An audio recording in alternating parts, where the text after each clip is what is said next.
name is Claire Cunningham. I'm an 8th grader in Tacoma Junior High School, and I will be playing the Clarinet Concerto No. 3 by Carl Stamitz. My accompanist is Mr. Ted Argo on the piano.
And before I tell you what I think what it sounds like, I want you to tell me where you get your concept of a clarinet sound from.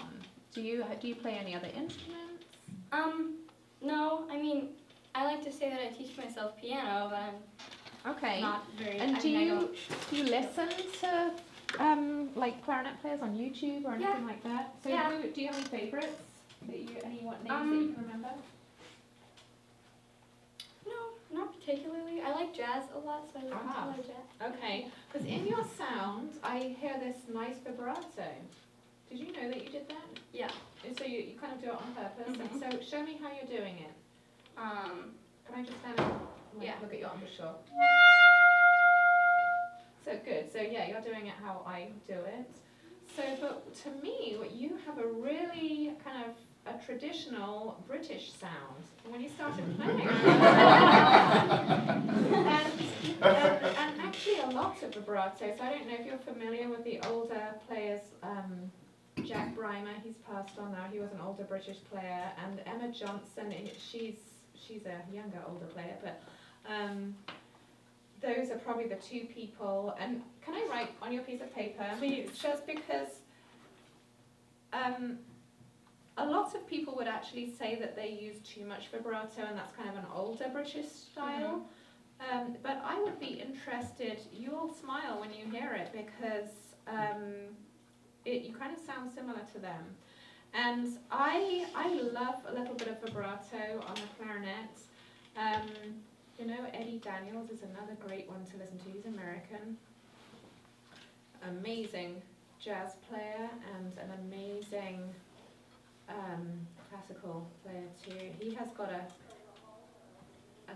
it's a piano transcription by Bach called Solfeggietto or something like that. Okay.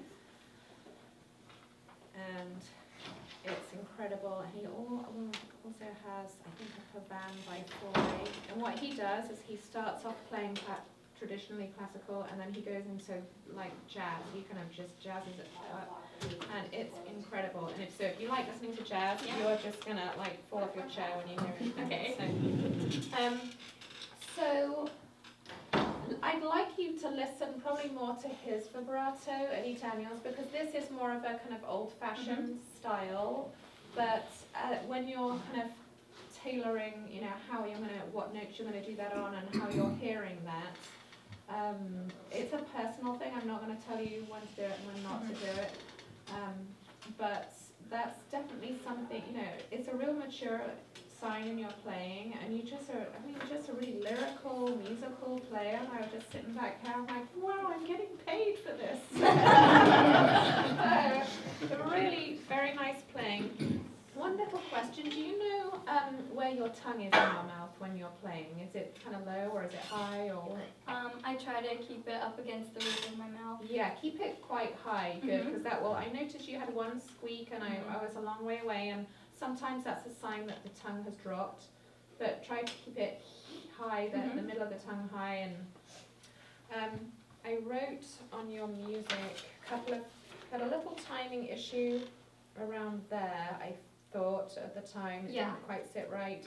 And then with your trills, try not to snatch at them. Sometimes it's, you know, it's you're trying to be intense on the trill, but it loses its musicality a little bit there. So, but I like this piece a lot, and you know, for some reason I've always steered clear of Stammits with my students because I can never remember which are the good ones, but this is a good one. I like this, and I thought you did an exceptionally good job. Really good job. So keep up the practice, keep up the listening, just kind of broaden your listening library, and well done. Very nice.